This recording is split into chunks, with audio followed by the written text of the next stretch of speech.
Estamos en el estudio de Radio y Televisión de las Naciones Unidas con uno de los mejores diplomáticos de la República de Argentina, el embajador retirado Héctor Alberto Flores, que fue embajador de la República Argentina en Senegal en la época del doctor Carlos Menem. Embajador Flores, muchas gracias por su participación. Un gusto, Juan Cruz, de acompañarte y por supuesto de participar en este programa de Radio de las Naciones. Son muy pocos los diplomáticos argentinos que tuvieron una destacada misión en África. ¿Nos puedes comentar cómo fue tu trabajo en beneficio de Argentina en este continente que quizás es un poco olvidado? Bueno, realmente yo pedí ir al África porque creí y creo, sigo creyendo y además creo poder haberlo demostrado durante los años de gestión en varios países de África, con sede en Dakar, en Senegal, que es uno de los mercados más importantes para la Argentina. No lo digo yo, sino que lo dicen las estadísticas. Al cabo del segundo año de mi gestión, se aumentó el 5.000% las exportaciones argentinas a estos países. Realmente no se trataba de exportaciones tradicionales, sino que la Argentina en aquellos momentos con una moneda fuerte, en el 1 a 1, bajo el gobierno del presidente Carlos Menem, realmente podía abastecer al África, por ejemplo, de turbos sobrealimentadores para las locomotoras diésel, de zapatas de freno, de sistemas de asistencia y además armar una serie de convenios de complementación económica que no hacían necesario la erogación de divisas, sino que se realizaba un intercambio compensado tal como está previsto en la organización, en el tratado de la OMC, de la Organización Mundial de Comercio. Por ejemplo, nosotros importábamos de Senegal roca fosfática para hacer una serie de productos fundamentalmente fertilizantes fosfatados que se utilizan en la producción en el Valle de Uco, en Mendoza, y en vez de pagar en moneda, en divisas, se pagaba en productos del Valle de Uco, conservas de tomate, conservas de duraznos, conservas de arvejas, etcétera, etcétera. Es decir, que la Argentina podía pagar con un valor agregado muy superior a la materia prima que nos mandaban desde Senegal. Bueno, realmente creo que es uno de los graves errores haber cerrado prácticamente todas o casi todas las embajadas argentinas en el África, especialmente en el África sudoccidental. ¿Con qué motivo cerraron las embajadas? Nunca lo entendí realmente, nunca lo entendí ni lo compartí. Fue una de las torpezas mayores en la época de la administración del doctor Duhalde. Esta administración, después de la breve presidencia de Adolfo Rodríguez Sá, realmente quién influyó o por qué, no lo sé. Es cierto que ya durante la gestión de Carlos Menem, el canciller Guido Di Tella en alguna oportunidad me dijo que no tenía por qué ocuparme tanto de esos países, porque esos países se podían ocupar los americanos, los franceses, los ingleses, los alemanes. Y yo lo miré sonriendo y le dije, ¿sabés lo que pasa, Guido? Que a mí me paga la gorda del gorro frigio, refiriéndome a la República. Y realmente creo que hemos dejado de lado uno de los mercados más importantes para la Argentina, y en esto no tenemos más que tratar de imitar a lo que ha hecho Brasil e Itamaraty durante décadas. Hay un famoso libro que se llama La proyección de Brasil en África, y nosotros, yo lo propuse, lamentablemente no tuvo eco mi propuesta en la época de Guido Di Tella, de armar una suerte de misiones comerciales del Mercosur para negociar de espacio integrado económicamente en América del Sur con espacios integrados como es la Unión Africana, por ejemplo.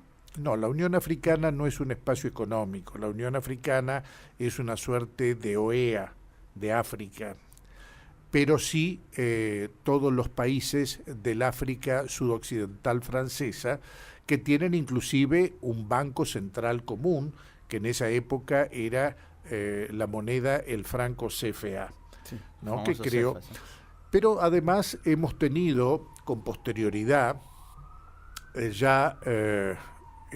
alrededor del año 2007, 2008, todo un proyecto a partir de las características de la República de Guinea Ecuatorial, que formó parte de nuestro territorio. Cuando digo nuestro territorio, me refiero al Virreinato del Río de la Plata. Cuando don Pedro de Ceballos, enviado por Carlos IV a los efectos de terminar con el contrabando que se producía desde la colonia de Sacramento en manos de los portugueses y que indudablemente liquidaba las posibilidades productivas en el Río de la Plata, don Pedro de Ceballos llega con una fuerte flota que parte de España y hace escala en lo que era la isla de Fernando Po, Santa Isabel en aquella época, y la incorpora al Virreinato del Río de la Plata. Los africanos, los Fang, que es la etnia predominante en la República de Guinea Ecuatorial, escucharon por primera vez la palabra libertad a partir de la Revolución de Mayo de 1810. Es decir, ellos fueron conmovidos en su posibilidad de ser un pueblo libre y soberano como lo son actualmente, a partir justamente de nuestra experiencia política. Por eso es que, siendo el único país de lengua española en el África Occidental, ofrece todas las características para una complementación económica con la Argentina, y tuvimos prácticamente ya listo para mediados de la primera década de este siglo, lamentablemente ya habiendo asumido la presidente Kirchner el gobierno, habíamos logrado que se invitara oficialmente al presidente Obiang para iniciar una serie de relaciones, especialmente relaciones económicas y comerciales. Teníamos el proyecto de la apertura de un consulado en Malabo y otro consulado de Guinea Ecuatorial en Buenos Aires a través de un cónsul honorario. Estaban listas hasta las oficinas. Teníamos también prevista la creación de una Cámara de Comercio argentino-guineo ecuatorial, y cuando llega el presidente Obiang, invitado como huésped de Estado, la presidenta Kirchner, en un desquicio de las elementales formas de la diplomacia, en medio de un almuerzo que se realizó en el Palacio San Martín, en la Cancillería Argentina, en presencia de todo el cuerpo diplomático extranjero, con el dedito amenazante comenzó a criticar y a retar al presidente Obiang por lo que ella decía que eran las violaciones de derechos humanos en Guinea Ecuatorial. A ver, esto realmente, además de ser un disparate, es una ofensa, porque realmente no se puede invitar a un jefe de Estado para retarlo públicamente como hizo la presidenta Cristina Kirchner, y provocó el naufragio de todo el proyecto de relación bilateral, la apertura de los consulados y el proyecto de tener la Argentina una zona franca en el puerto de Malabo para poder acumular productos para reexportarlos desde Malabo a las distintas ciudades y a las distintas capitales del África sudoccidental, del África subsahariana. Ahora, realmente estos desquicios diplomáticos y políticos que la anterior administración causó, tenemos que esforzarnos en repararlos. ¿Piensas que se puede reparar con este nuevo gobierno? Yo creo que sí, creo que el presidente Obiang debe haber comprendido que esto no respondía al interés del pueblo argentino, sino realmente a una actitud desde el punto de vista diplomático realmente inexplicable e inaceptable por parte de la expresidente Cristina Kirchner. Realmente es lamentable porque a esta altura de los acontecimientos la Argentina tendría una importantísima presencia en el África Occidental. Como ocurre en Brasil, que Brasil sí la tiene, a diferencia de Brasil Argentina. siempre la ha tenido desde hace muchísimos años, ha sido una política permanente de Itamaraty y ha generado efectivamente un importantísimo mercado para Brasil. Pero claro, hay una serie de factores que hoy dificultan, por ejemplo, la desaparición de nuestra flota mercante. Hoy la Argentina no tiene una flota mercante, no tiene portacontenedores. Pensemos que en la década del 50 fabricábamos transatlánticos, grandes buques, que es indispensable para la relación comercial con el África Occidental. Nosotros estamos frente al África y tenemos además un tratado internacional del Atlántico Sur que prácticamente es ignorado por la dirigencia política, por los presidentes, y cuando hacen esas aventuras con aspecto a carnestolenda como la que hizo Guillermo Moreno en Angola, llevando inclusive prototipos de máquinas agrarias que nunca fueron fabricadas en el país, dejando de regalo una vaca, y llevando para promover las exportaciones a la gente de la saladita, que es un nucleamiento ilegal que produce una comercialización fuera de la ley que ha sido amparada y aceptada por la anterior administración. ¿Cómo vamos a llevar ilegales en una representación oficial del gobierno argentino para abrir un mercado? Lamentablemente, estas son parte de las realidades, algunas veces olvidadas, que vivimos durante los 12 años y medio de la administración kirchnerista. ¿Cómo piensas que está la relación con la parte magrebí africana, con los países como Marruecos, Argelia, Túnez, Libia? En general hay un fuerte, yo diría, desapego. Ha habido por parte de esos países un gran interés en mantener y en estrechar las relaciones comerciales con la Argentina, pero lamentablemente la Argentina, en vez de tener una creciente relación sur-sur, siempre ha mantenido una relación sur-norte, yo diría caracterizada por una dependencia.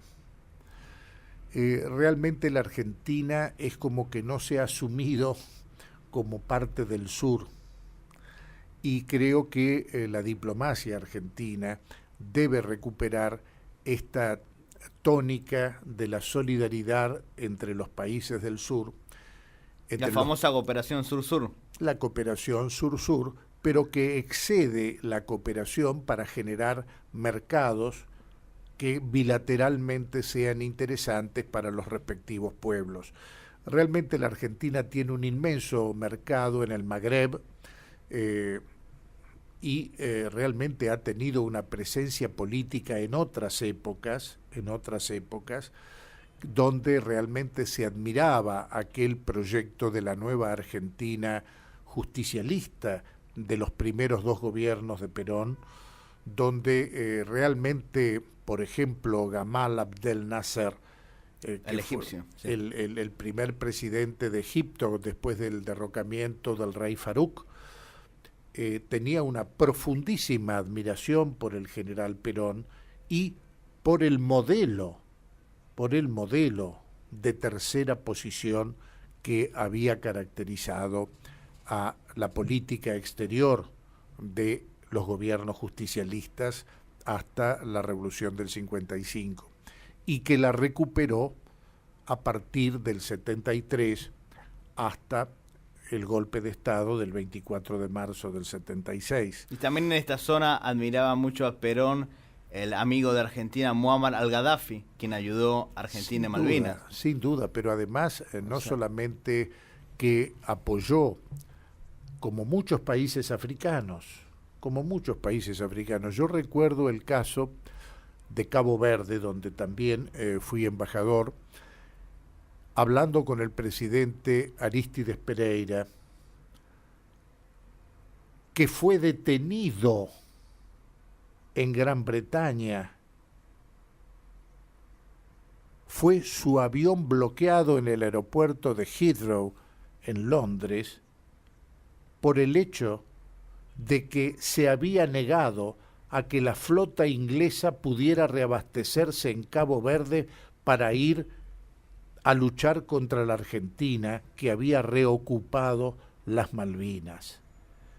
Hubo países africanos que sufrieron enorme presión y castigos políticos y económicos por parte de Gran Bretaña por haber simpatizado. Todos los países africanos simpatizaron con la posición de Argentina cuando recuperó el 2 de abril de 1982 nuestros archipiélagos. Porque muchos de estos países fueron víctimas del colonialismo inglés y sufrieron en carne propia lo que significaba. Pero no solamente por lo que hubieran sufrido, porque no es el caso de Cabo Verde, que era una colonia de Portugal, francesa, sí. de Portugal, y que fue uno de los últimos países en obtener su independencia.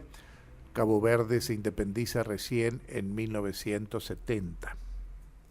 Yo participé en el año 90 justamente del 20º aniversario de su independencia y tuve el honor de conocer a uno de los hombres que, armas en mano, habían logrado la libertad y la independencia de sus pueblos de los regímenes coloniales europeos.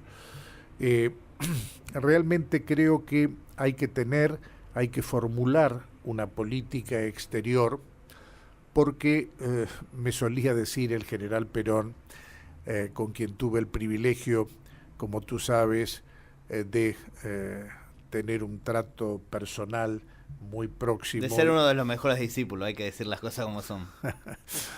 Bueno, por lo menos me dedicó más de 3 meses a mi formación, allá hace ya 50 años en Madrid, y realmente el primer cargo que me dio Perón fue el de secretario de Esclarecimiento y Relaciones Internacionales, porque me decía siempre el general que la verdadera dimensión de la política es la internacional. Me decía, lo demás es pueblerino. Primero hay que entender cómo funciona el mundo, como para poder resolver los problemas de la frontera hacia adentro, porque las fronteras existen en la imaginación, pero no en la realidad. Y esto indudablemente generó mi vocación por la carrera diplomática, que seguí, y bueno, tuve además el honor de ser quien preparó toda la planificación de la política exterior que sería ejecutada a partir de la reasunción de la presidencia del general Perón en el año 73. Y fuiste medalla de oro de la promoción del Servicio Exterior de la Nación. Es cierto, un gran logro. Es cierto, fui medalla de oro de la primer promoción con título universitario previo. Egresé en el 70, ingresé en el 68, en diciembre del 68, al Instituto del Servicio Exterior de la Nación. Época complicada para Argentina. Sin duda. La famosa duda. Revolución Argentina. Sin duda, sin duda. Y dediqué públicamente la medalla de oro que obtuve en mi promoción al general Perón, como para que no cupieran duda de cómo pensaba. Y efectivamente,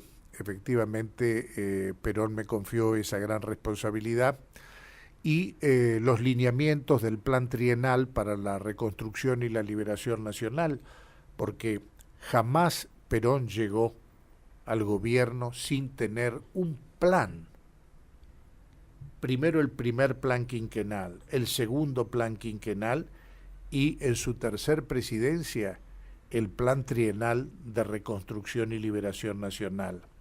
Perón siempre enseñó que gobernar es planificar, y espero que estas enseñanzas de ese gran estadista, indudablemente el hombre más importante del siglo XX, sirvan de experiencia y sean tenidas en cuenta por la actual administración, que tiene realmente una pesada tarea para, como se dice en términos familiares, remontar el barrilete, porque indudablemente la realidad económica, cultural, el avance del narcotráfico, el debilitamiento de la familia, la crisis educativa que ha dejado los 12 años y medio de administración kirchnerista, no se podrán solucionar de un día para otro, pero esto no se podrá solucionar jamás si se improvisa. Es fundamental tener una planificación de largo, mediano y corto plazo. Para finalizar la entrevista, hay una cosa sorprendente no solo para los argentinos, sino para el visitante de esta ciudad: la cantidad de inmigrantes africanos, cosa que anteriormente no había. ¿A qué piensas que se debe la inmigración de tantas miles de personas de África?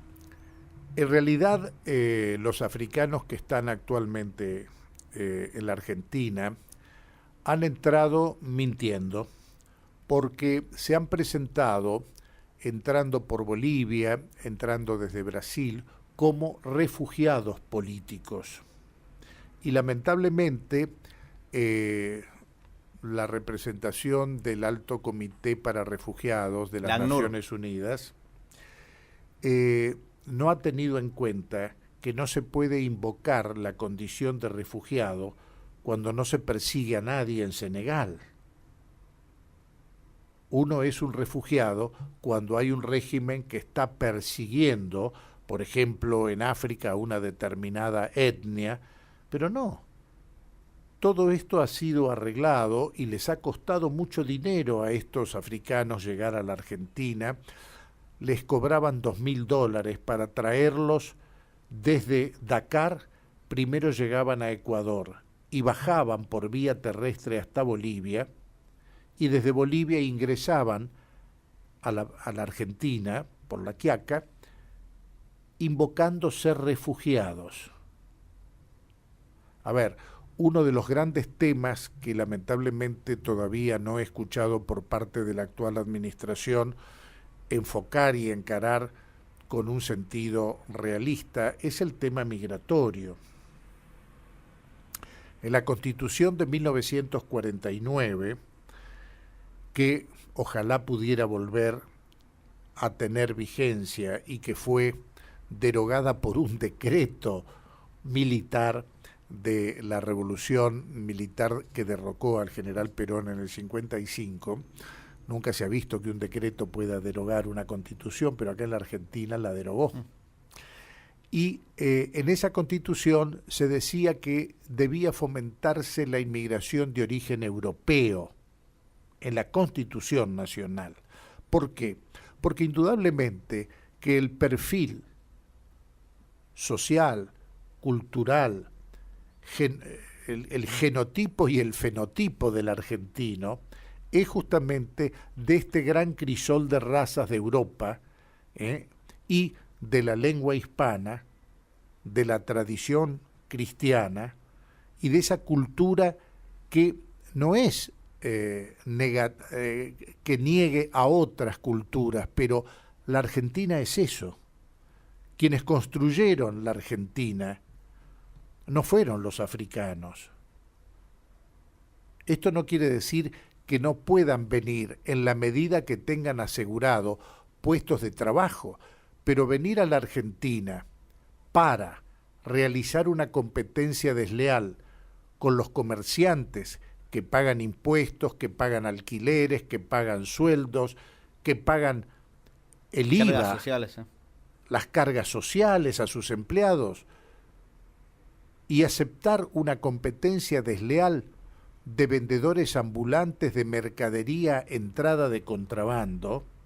Y además la invasión de la vía pública, que también es delito, es contravención. Además, efectivamente, la ocupación indebida del espacio público.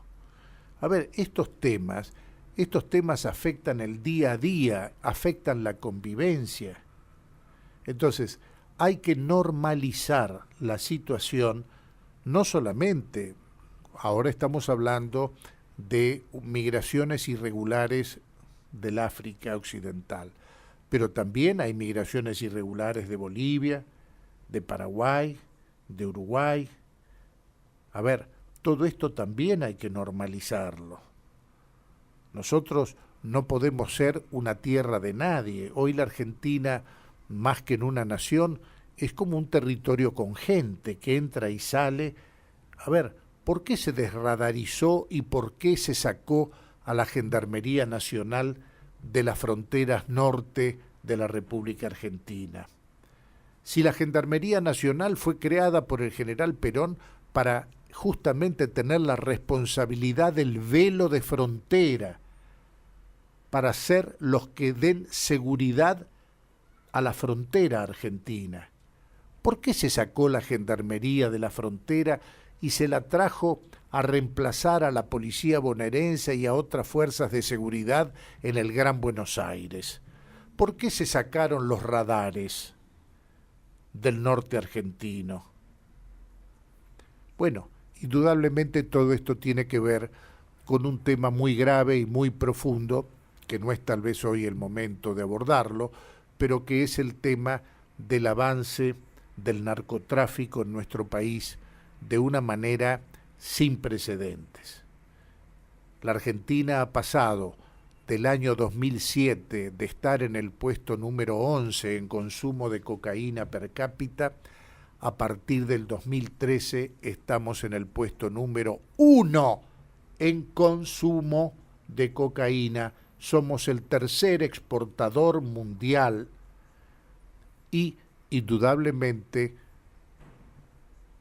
los capos narcos que viven o en Puerto Madero o en Nordelta no deben de estar acá indudablemente porque les gusta el clima. Están porque han ido tejiendo acuerdos con la anterior administración. Por la permisibilidad del gobierno.